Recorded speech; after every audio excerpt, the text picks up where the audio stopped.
Welcome to the Making of Me podcast, where we explore the experience and decision that shape who we have become.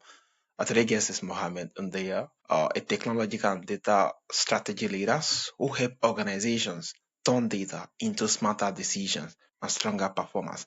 Originally from Senegal, Mohamed built his career around immigrating to the United States, rising from IT engineer to senior leadership in higher education through resilience, continuous learning, and deep focus on technology-driven transformation. It's really a pleasure having you on the show, Mohammed. Thank you for having me. Yeah, thank you. So, Mohammed, can you take us back to your earlier life in Senegal? What experience first shaped your mindset and ambition? My name is Mohamed Ndiaye. I'm from Senegal. I was born and raised in Senegal before I travel around some countries. I lived in Morocco for 11 years before I come to the US in 2019. But yeah, I spent half of my lifetime in Senegal. I'm part of a Muslim family and, a very strict parents and education system where I think everything is based on hard work from, culturally and religiously. That was like a strong foundation in the family where you really have to make your own Yeah. stuff. You need to work hard. You need to get your stuff, not beg for anything. So that's how it was. And my grandparents are farmers, so farming is not a joke. Yeah. Yeah. Sit down and sit comfortably and expect result. You have to get things done, and That's, I would say yeah. that's how it came from. That's what shaped my mindset. It's never been a secret. You have to work hard. Yeah. Amazing. Amazing. So, what was the transition like when you first moved to the United States, both personally and professionally? I would say there was some sort of disillusion, or like there was some wake up call that happened because that was not my first time moving to a foreign country. So I moved from Senegal to Morocco for school and I worked there. I spent more than a decade in Morocco, so I was used to, leaving your place and going to a new Yeah. place. So I was prepared mentally that I would experience a different environment with different cultures. But I think where I faced some struggle was mostly my own expectations. Because when you go to a new place, there is that concept that you have in your mind. You think, for example, when you go to Africa, there is nothing there. There's just like Yeah. the land and the Yeah. lions will run in the neighborhood. That's not true. Yeah. To me, I thought, hey, I go to the US, that's going to be all done for me, the land of opportunity, so I'll come and make money and be rich. That was not the case at all. So I came to the US, already had, degrees, lots of experience in IT. I had my master's degrees and bachelor's in computer when I was in Morocco. So to me, in my head, I was thinking that, coming to the US, it will be very easy for me to just get a job and make money and have a great life. And it didn't turn out that way. So I applied for so many positions, not got hired. So I ended up working in warehouses and I did also some cleaning work. Yeah. Wow, wow, that was really a whole lot. And yeah, so you actually described rebuilding your career from the ground up. So, what were the biggest challenge in that process? So here in the US or before when I started? Yeah, here in the US. Okay. So first thing was I would say my language skills. I grew up speaking Mm, French. So I went to school in French. I did even my university's degrees, my whole curriculum in French until I came to the US. And that time we've learned some English, but the way it was is every year the teacher will bring the same concept again. So you learn the basic grammar, how to write a sentence in English, how to try to speak. Of course, you're gonna make, when you go past just the greetings, you cannot say very much because that's not your yeah, language. And that's all I had as a background, as a communication skills coming in the US. And also we were taught English the British way. So when you come to the US, there's a whole different way of speaking compared to how the British or people from England speak. Now, that was a double, barrier for me because first, my English was not advanced. And second, it was a different way, a different version of English that I've learned compared to the yeah, American English. So it was really, really painful for me to adapt. And that's what pushed me to the warehouse working because I say, hey, I cannot just get a corporate job. I have the yeah, knowledge in my head, but people won't trust me if I cannot even express myself. Yeah. and explain things that supposed to be easy to understand. So I decided to take it on me and say, hey, I'm the one needing to improve. Okay, so I'm not gonna blame anyone. Let me find a job where they are more accepting for Yeah. foreigners and people who struggle with the language, and I'll take it from there and build, go and upscale if possible. And that's how I started as a warehouse worker. They gave me basics instruction. I did it. It was hard on my body, but it was better because I was able to communicate and adapt my language. And I became team leader in that warehouse and also for the cleaning company. I went with my personal, values, getting the job properly done, doing it properly, and they appreciated. They gave me a cleaning contract. So that's how it was. From there, I kept still working on myself, going to networking events, presenting myself, and I have even like a funny story with my cousin that time who told me you are a janitor in the morning and a business analyst or engineer. In the morning, I would go with my uniform, do the cleaning work, and in the afternoon, I would take a shower, get dressed, put my tie, and go to a meeting just to meet people and tell them about my profile as an IT engineer. Wow, that was really, really a whole lot. So, at what point did you realize you needed to pivot beyond technical IT work into a broader leadership and strategy? So how I got there is really again that moment of struggle taught me a lot. It taught me that no matter where you go, you need to put a plan together, and make sure you execute towards that plan. Of course, there's always God's plan above whatever you do. So you can make up all the stages looking good and Yeah. you work hard for it, but God would say, hey, you stop at this level. I have something else for you. So when I got to this position where I started as a business analyst in the university where I work right now, one day I had a meeting with my supervisor. She was the director, and she told me, hey, you have some skills that I think would be a good fit for a leadership position. And I said, all right, well, I've never been a leader, like a seasoned leader in Yeah. a department or something. I was able to be a team lead when I work in a warehouse, and I guess it's because of additional skills that I got before. That's why they put me as a team lead, but managing a whole team and managing their personal needs and professional needs, that's something I've never done before. But if you give me the chance, I'll take it. So it was mostly based on me taking the risk, but also someone believing that I have the potential. Yeah. That's how it started. Yeah. Wow, that was really amazing. The fact that you could actually you actually took the bet on yourself, and the fact that they actually get to trust you and you're able to prove yourself, amazing. So looking back, how did those earlier hardship influence your resilience and approach to problem solving? So I'll tell you a story that happened when I was, I think, 12 or 13, well, 13 or 14. And sorry, Dad, I'm going to tell on you today. No, it will be a pleasure. So, my father, like I said earlier, he's a very strict man and he worked really hard for, whatever he's earned in his life. And he tried to pass those values on to us. So when I was 14, I'm a teenager. I don't listen anymore. I think I'm a grown man, and I started, being a little rebel in the house. And African parents, they don't joke with that. Yeah. When you act crazy, they will teach you the real lessons. Yeah. My dad was the director of transportation in a region in Senegal. So it's called Kaolack.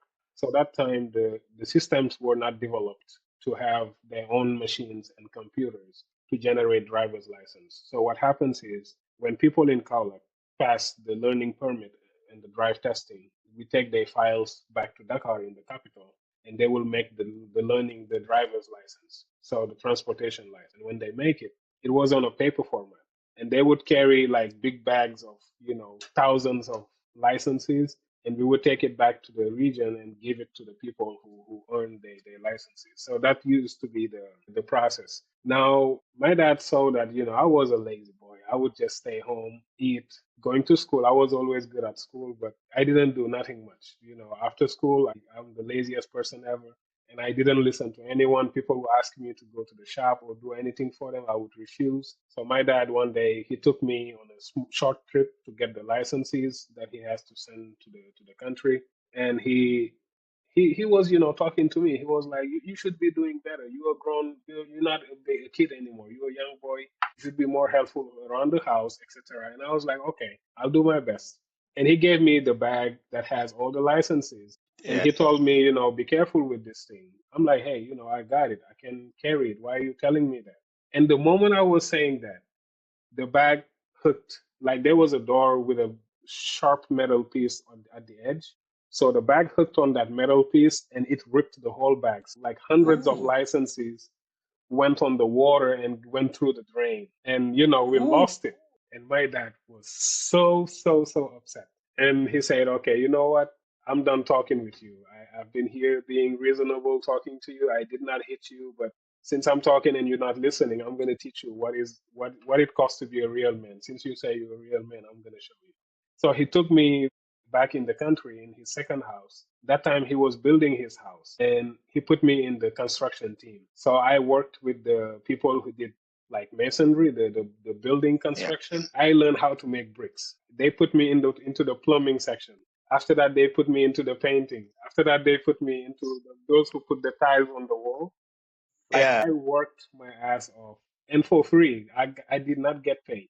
He made me work like crazy. And I even remember the direction of transportation that time. There was a night where it rained so hard and the wall that is around the building fell off and we had to rebuild it. And the construction manager was, my dad called him to take care of that. And he was taking a team with him. And my dad said, no, no, don't take nobody, just take Muhammad. So I went with the construction guy, and I had, my shovels, and I was mixing the concrete and everything for him. He made me work so hard, and his employees were seeing me, and I could hear them whispering, saying, "Oh my God, this is the sons of the director," you know. And I felt ashamed at that time. I was like, "Man, he's humiliating me. He's the director. He's the boss. Everybody's boss here. He makes me work, to a lower level than all of them." But Yeah. it was a good lesson because from there I've, faced a different reality. I saw that everything was given to me because my dad worked hard to be successful. So I had, a good life, a good family around me, but I know people who traveled like thousands of kilometers to come and make a living and, they barely make it, but they still happy and grateful. Mm. That also taught me humility. That doesn't mean your dad is at this level that you deserve the same recognition. He Yeah. worked hard for it. But me, I'm no one. Nobody knows me, so I have to make my own way. And Yeah. that's gonna be the same. I hope for my kids. Not because I'm successful, they will inherit my success. They would have to work hard for it too. So that's something I learned, and that helped me really with hardship because I faced hardship before. Anytime Yeah. it happens, I just know that it's gonna be. Yeah, amazing, amazing. Ooh, it just speak volumes to learning the hard way. And the fact that, yeah, it might look cruel at that moment, but that actually stresses me when it comes to resilience, when it comes to kind of, yeah, putting in the work and waiting for the result. Yeah, it's really amazing. So, what was the most difficult moment in your journey in yourself? You question whether you were on the right path. Um, Again, I have a perfect story for that, and it was here in the USA when I was a cleaner in Atlanta. I was in Atlanta, Georgia, when I came to the US. And there was a day when, I was fasting. It was Ramadan. So I was fasting. I was exhausted, man, tired, and the weather, it was so hot that day. And something special about the US is when you fast during summertime in the US, you start fasting very early around 5 a.m. and it ends really late because the sun sets really late, around the sun. So it did set around almost 9 p.m. So I was so tired. Yeah, it was terrible. And I did some cleaning work in a pet store. So, they have that they rescue like cats and dogs. And in that pet store, they have a little clinic area. And they in that clinic, what they do is when they rescue a cat or a dog, they treat the animal. So they check if the animal has disease or whatever condition they are into. So they take care of them first, and then they display them ready for adoption. Right. So I was the cleaner, and I was used to the smell, the hairs, and all those things. But one day specifically was so bad for me because first, as someone who was an IT engineer, had a master's Yeah. degree, I worked as an IT engineer for a manufacturing company. After that, I worked for a government of Morocco. I did consulting. for like really big banks in Morocco. And I worked in products that you could see showing on billboards in the city. So it was, a big pride moment. And after all that, I'm here cleaning in a clean, in a pet store. And that day, I think there was like a sick dog that had diarrhea. And, when they wiped all the excrements, they put it into the wrong trash can. And I came to empty the trash can and I put my hand in it and it was so, like the whole mess that they did was Yeah. on my hand. And I was tired. I was, fasting, hungry, thirsty, and at the same time, my hand was dirty. I got really, so that day I cried really hard and I said, hey, what is the purpose of all this? I left a good life in Morocco. I immigrated here in the US hoping for a better future, but I don't think it's worth all this pain. And then, after that, before I made any decision, even though I really wanted to leave the USA, but one thing is also to always talk to your elders. So I called my sister and I say, hey, look, I'm at a breaking point right now. I want to leave. I want to go back to Morocco. I know I'll go there in 1 week. I'll have a new job and I will be, Yeah. the king of Morocco, I'll Yeah. be happy. So I don't need to deal with all this pain. And I talked to her and she said, listen, you started with a hardship. That's a good sign. You should be worried if you start with everything, going fine and everything gets easy because sooner or later the Mm. opposite will happen. That's how life is. Whatever you do, when you start, at some point there's going to be some opposite going on. So you start really hard, you cannot go harder. It's already hard for you. So it can only go better. If you start very, very well, think about some challenges coming in the future and prepare your mindset to work. So that's what my sister told me, and she she convinced me to stay in the U.S. And the rest is history. Like all these things I do now, I owe it to her because at some point she asked me to stay. Which this is really very more like encouraging and very lovely. The fact that yeah, just hearing that alone, that for me it's as though I already got the answers I'm looking for.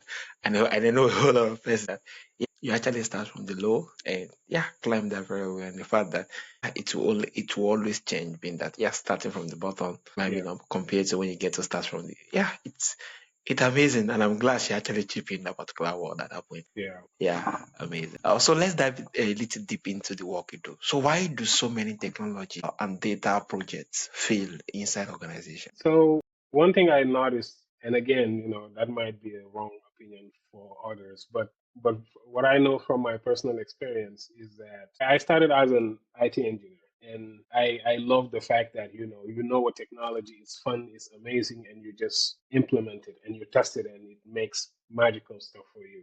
Now that's the problem with technology. People don't put human first and processes. Whatever we do with technology, it's the goal is to help us with something. So for example, right now we are talking using a technology, Riverside. It's a website, it's a platform, right?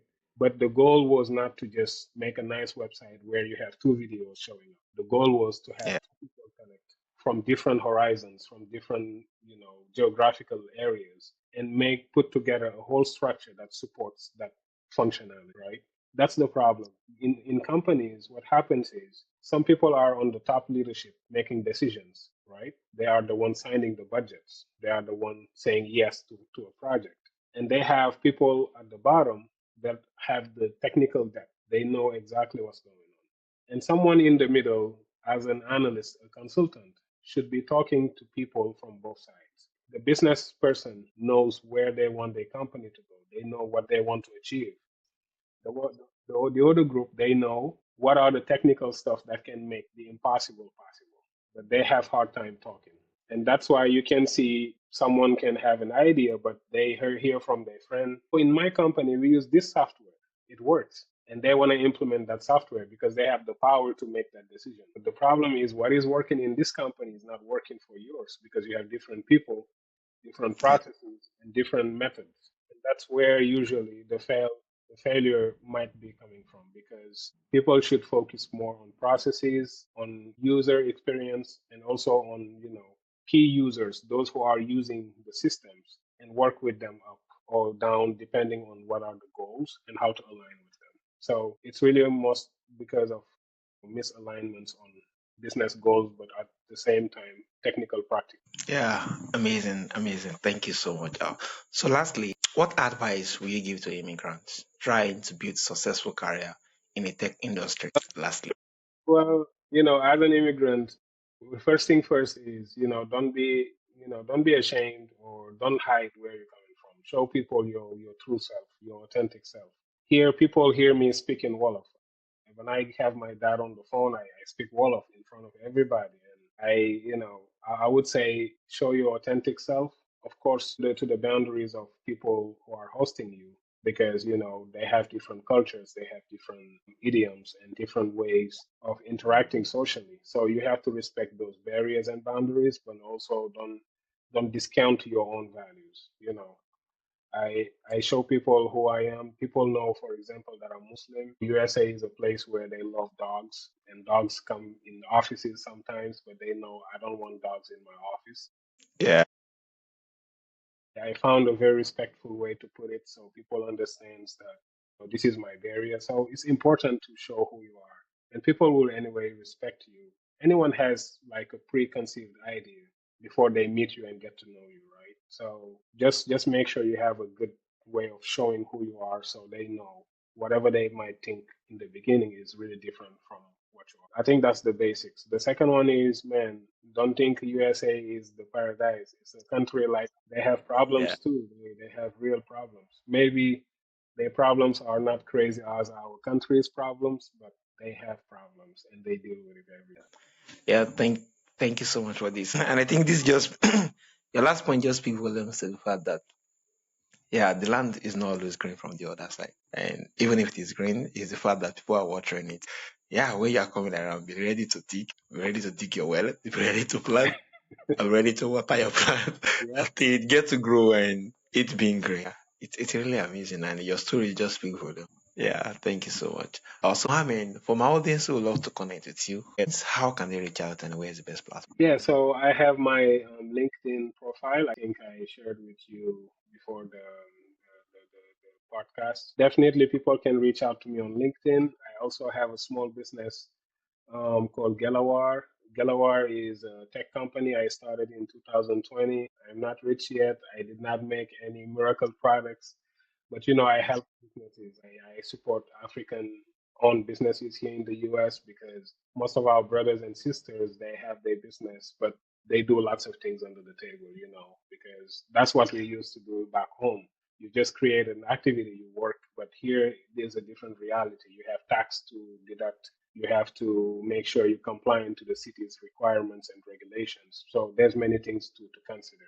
And I try to help them with digital presence by having their Google profile, their website done, have business card, have a normal logo, all those things, have build an image, help African owned businesses to do that. And recently I got a master's degree in data science and analytics. So I also started working as a consultant for companies when they need to have dashboards and analyze their data to even do like predictions for the future, whether it's for businesses or nonprofit where I work right now. So, from your contact network, if there's anyone who's interested by my services, they can reach out to me anytime. And my website is also available for free consultation. So anytime someone would like to reach out, they can book an appointment on my website and I'll definitely talk to them. Yeah, thank you so much, Mohammed. Yeah, your story is powerful. A reminder that resilience and adaptability can transform even the most difficult beginning into a leadership impact. Your journey shows too that persistence, learning, and vision, it is possible to rebuild your paths and to rise into a position where you help organizations, people to make smarter and more meaningful decisions. And once again, it's really a pleasure and honor have you on the show, Mohammed. Pleasure was mine. Thank you so much for having me.